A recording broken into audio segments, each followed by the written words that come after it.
हाय! आज मी तुमच्यासोबत माझे काही मॉन्सून क्लीनिंग हॅक शेअर करणार आहे. यासाठी खूप पैसे खर्च करायची गरज नाही, फक्त छोट्या-छोट्या सवयी बदलायच्या आहेत. चला, करायची सुरुवात. आता पावसाळा सुरू होऊन जवळपास 1 महिना झालाय.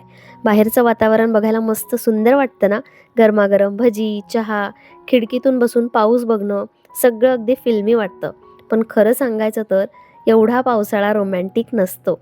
बाहेर जाणाऱ्यांसाठी पण नाही आणि घर सांभाळणाऱ्या व्यक्तीसाठी पण नाही. सतत घरात ओलावा जाणवतो, कपडे सुकत नाही, कुबट वास येतो, माशा, चिलटे, मुंग्या, कीटक वाढतात.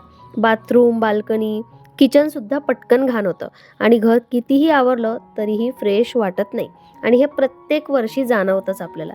त्यामुळे खूप छोट्या सवयी आहेत ज्या मी स्वतः पाळते आणि खरंच त्यामुळे खूप चांगला इफेक्ट होतो. चला, काही टिप्स आहे पुढे शेअर करते. टिप नंबर 1, एंट्रन्स आणि शू रॅक स्वच्छ ठेवा. आता सगळ्यात पहिली सुरुवात आपल्या घराच्या एंट्रन्स पासूनच करायची आहे. कारण बाहेरची धूळ, चिखल, पावसाचं पाणी, जंतू, माशा इथूनच घरात येतात आणि त्यामुळे जर घर स्वच्छ ठेवायचं असेल तर सुरुवात दारापासून झाली पाहिजे. आता खरं तर ना शू रॅक ओपन पाहिजे पावसाळ्यात, पण आजकाल बहुतेक सगळ्यांकडेच बंद शू रॅक असतो, जो की दिसायला पण चांगला वाटतो. पण पावसाळ्यामध्ये ना त्यात जास्त ओलावा राहतो आणि असा कुबट वास यायला लागतो. पण म्हणूनच 15 दिवसातून एकदा शू रॅक पूर्ण रिकामा करून आतून कोरड्या कपड्याने स्वच्छ पुसून घ्यायचा. स्पेशली मुलांचे शूज कधी पाण्याने भिजलेले असतात, कधी चिखलाने भरलेले असतात, तर तसेच आत न ठेवता थोड्या वेळ हवेत ठेवा. जर शूज खूप ओले असतील तर ते न्यूजपेपरमध्ये रॅप करून ठेवा. त्यातला ओलावा लवकर निघून जातो. आजकाल मार्केटमध्ये तर बरेचसे फ्रेग्रन्स अवेलेबल आहे, पण काही नसेलच ना तर ही जी फिनॅफ्थलीन बॉल मी टाकली आहे ती टाकून ठेवा.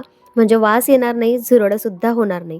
तसंच एंट्रन्सची डोअर मॅट झटकत राहणे, रोज नाही शक्य झालं तरी 2 दिवसांनी हे काम झाडून पुसून करणे खूप गरजेचं आहे. म्हणजे शेवटी घर स्वच्छ ठेवायचं असेल तर सुरुवात ही आपल्या एंट्रन्सपासूनच झाली पाहिजे. पुढची आणि माझ्या मते सगळ्यात महत्त्वाची टीप आहे ते म्हणजे पावसाळ्यात घरातलं व्हेंटिलेशन. आता पावसाळा सुरू झाला की आपण बघा दिवसभर दारं आणि खिडक्या बंद करून ठेवतो. कारण बाहेर पाऊस असतो आणि पाणी आत येईल अशी आपल्याला भीती असते खिडकीतून, डोअरमधून. पण त्यामुळे ना घरात ओलावा आणखी जास्त वाढतो आणि आणखी कुबट वास यायला लागतो. म्हणूनच जेव्हा पाऊस थांबलेला असेल किंवा थोडं जरी ऊन पडलेलं असेल तेव्हा शक्य होईल तेव्हा थोड्या वेळ दारं, खिडक्या, पडदे सगळं उघडं ठेवा. म्हणजे घरात खेळती हवा राहते, थोडा लाईट येतो, थोडं ऊन येतं. 15-20 मिनटं सुद्धा पुरेशी असतात. जेव्हा पाऊस थांबलेला असतो तेव्हा हे काम करायचं. यामुळे ओलसरपणा कमी होतो आणि घर फ्रेश आणि वातावरणही पॉझिटिव्ह वाटायला लागतं. टिप नंबर 3, बेडशीट आणि मॅट्रेसची जास्त काळजी घ्या. आता या दिवसात धूळ, ओलावा, घाम या सगळ्यांचा जास्त परिणाम ना बेडवरच होतो. आता गादी तर आपण बाहेर नाहीच ठेवू शकत, पण बेडशीट मात्र आठवड्यातून एकदा किंवा 2दा बदलण्याचा नक्की प्रयत्न करा. तसंही उशीचे कवर, बेडशीट आपण बदलतच असतो, पण या दिवसात थोडी जास्त गरज असते. आणखी एक गोष्ट, गादीवर धूळही साचलेली असते, त्यामुळे शक्य होत असेल तर अधूनमधून व्हॅक्यूम क्लीनर असेल तर त्याचा यूज करा किंवा मग नसेल तर असे मार्केटमध्ये ब्रश मिळतात, मी टॅग करते आणि खास धूळ साफ करण्यासाठीच या ब्रशचा वापर केला जातो.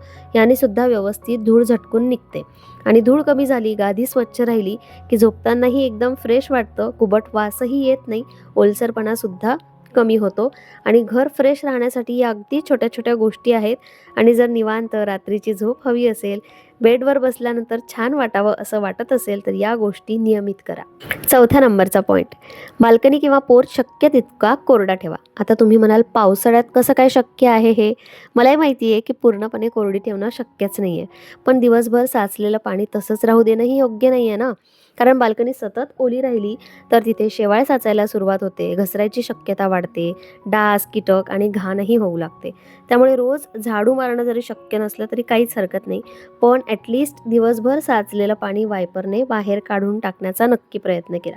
म्हणजे ते तसंच पाणी साचूनही राहत नाही आणि शेवाळसुद्धा होत नाही आणि त्यामुळे बाकीची सुद्धा घाण होणार नाही. कुंड्यांच्या खाली किंवा त्या प्लेट्समध्ये पाणी असेल तर ते लगेचच काढून टाका, तिथेही डास होण्याची शक्यता असते. आता रोज अशी क्लिनिंग करणं शक्य नाही, पण ॲटलिस्ट 4-5 दिवसातून एकदा बाल्कनी स्वच्छ केली तर घरही घाण होत नाही आणि फ्रेश वाटतं.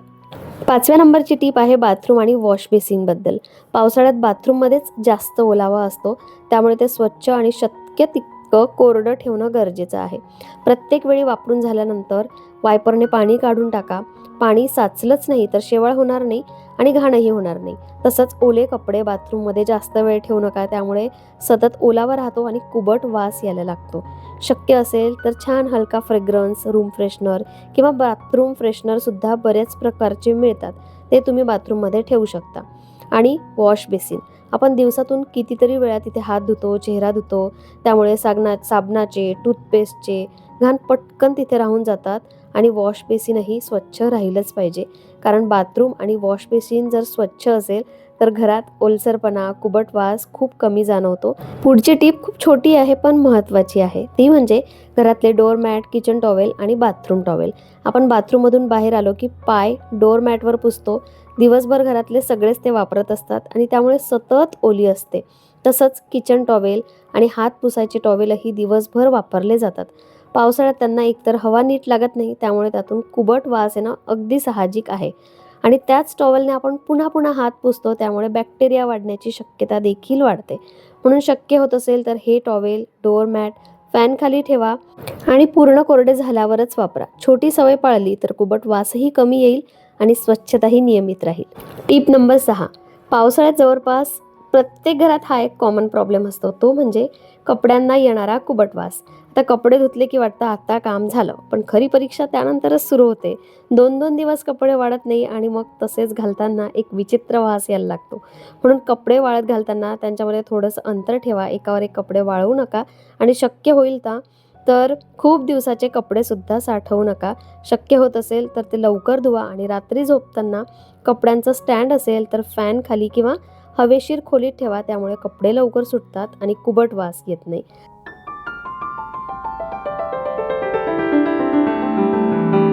टीप नंबर 8. Floor cleaning. पावसाळ्यात आपल्याला असं वाटतं की इतका ओलावा आहे, आता त्यात आणखी घर कशाला पुसायचं, पण खरं तर याच दिवसात जास्त गरज असते. स्पेशली लहान मुलं असतील तर ते सतत जमिनीवर खेळत असतात. त्याचबरोबर स्वयंपाक करताना काही खरकटं खाली पडलं किंवा पाय ओले असताना घरभर फिरलो तर फ्लोअर अगदी चिकट वाटायला लागतो आणि अशाच ठिकाणी माशाही जास्त येतात आणि घरात एक वेगळा ओलसरपणा जाणवतो. त्यामुळे पाण्यात थोडंसं डेटॉल किंवा नेहमीचा जो तुम्ही फ्लोअर क्लीनर वापरता ते मिसळून पूर्ण घर व्यवस्थित पुसून घ्यायचं. मी तर म्हणेल रोजच्या रोज, पण नसेलच जमत तर ऑल्टरनेट डे. यामुळे जंतू कमी होतात, माशाही कमी होतात आणि वाससुद्धा कमी होतो.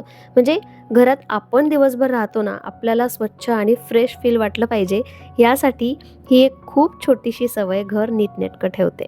पुढची टीप म्हणजे किचन स्वच्छ ठेवणं. आता खरं सांगायचं तर पावसाळ्यात मुंग्या, चिलटं, झुरळं आणि माशा सगळ्यात आधी किचनमध्येच दिसायला लागतात, कारण तिथेच ओलावा, अन्नाचे कण आणि आपला जास्त वापर असतो. म्हणूनच जेवणानंतर किंवा स्वयंपाक झाल्यानंतर ओटा, प्लॅटफॉर्म स्वच्छ पुसून घ्या. कचरा जास्त वेळ घरात ठेवू नका, तो नियमित बाहेर टाका आणि सिंकमध्ये खरकटी भांडी तशीच पडू देऊ नका. आता मला माहिती आहे की आपल्या बऱ्याच घरांमध्ये भांडी घासायला मेळ असते, त्यामुळे भांडी ही सिंकमध्ये ठेवावी लागतात, पण निदान त्यावरचं खरकट तरी पाण्याने धुवून काढून ती तशी ठेवा. म्हणजे वासही कमी येतो, माशा आणि झुरळं देखील होण्याची शक्यता कमी असते. सगळ्यात जास्त स्वच्छता तशीही किचनची करावी लागते आणि या दिवसात थोडीशी जास्तच. पण आपल्याला हेही माहिती आहे की जर आपलं किचन स्वच्छ असेल तर अर्धं घर आपोआप स्वच्छ वाटतं आणि जिथे आपण दिवसभर स्वयंपाक करतो, आपल्या घरच्यांसाठी जेवण बनवतो, ती जागा स्वच्छ आणि फ्रेश असणं सगळ्यात महत्त्वाचं आहे, जे की आपण नेहमीच करत असतो.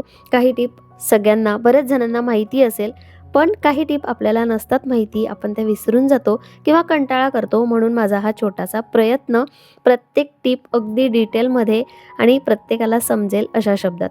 आता एक छोटीशी टीप आणखी, जी छोटी चिलटं असतात ना, ती तशी काही मारता येत नाही, त्यामुळे ही जी मच्छरांची रॅकेट आहे, बॅट आहे, त्याने ती चिलटंसुद्धा मरतात. हे तुम्ही एकदा नक्की ट्राय करून बघा. मी तर याचाच वापर करत असते. Tip number 10. घरात हलका आणि फ्रेश सुगंध. आता कितीही साफसूफ घर असलं ना, एकदम स्वच्छ दिसत असलं, पण घरात फ्रेश वास येत नसेल तर काहीतरी अपूर्ण असल्यासारखं वाटतं. म्हणून मी प्रत्येक वेळेस तुम्हाला सांगत असते, जेव्हाही घराबद्दलचा व्हिडिओ मी शेअर करते, रूम फ्रेशनर वापरा, डिफ्युजर किंवा सुगंधी अगरबत्ती किंवा इसेन्शियल ऑइल काहीतरी एक नक्की वापरा. म्हणजे सुगंध खूप स्ट्रॉंग असण्याची गरज नाही आहे, अगदी हलका, म्हणजे फ्रेश वाटतं उबदार भावना येते, पॉझिटिव्ह वाटतं. जेव्हा आपण घरात असतो ना, तेव्हा फ्रेश सुगंध येतो आणि मूड आपोआप चांगला राहतो.